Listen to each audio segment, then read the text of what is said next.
我嚟講啦，笑容代表一個人嘅自信。我係做娛樂新聞嘅，成日都要出鏡見觀眾、見藝人。一排健康整潔嘅牙齒咧，對我嚟講好重要㗎，所以我一向都好注重牙齒嘅清潔同埋保養。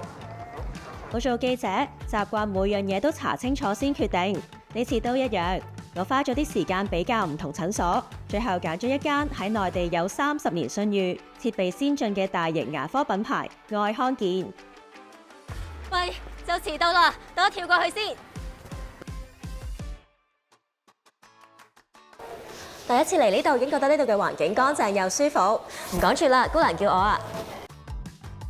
我本身有諗住喺香港做㗎，但係其實喺香港啦，要夾到時間做洗牙啊、美白啊，一啲都唔容易啊。最緊要係價錢唔平啊嘛。咁我就上網揾資料啦，發現內地咧有一啲大型嘅正規診所，好似愛康健咁啊，唔單止設備好新啦，流程又好清楚啦，最緊要係可以一次過做晒洗牙同埋美白啊。我覺得最放心就係醫生講解得好仔細啦，每一步都會預先同我講會做啲咩啊，會有啲咩感覺啊咁樣。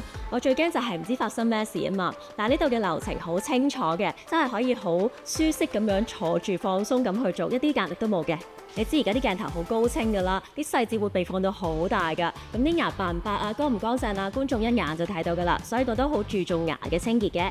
其實我自己都幾驚訝，因為個效果係即時睇到啦，但係又唔會死白喎，而係好自然咁樣提亮啦，笑起上嚟咧即刻覺得 sharp 晒啊！我以前喺其他地方做過咧，會覺得有啲酸嘅，但係今次咧完全冇呢個感覺啊，成個人即刻覺得自信晒。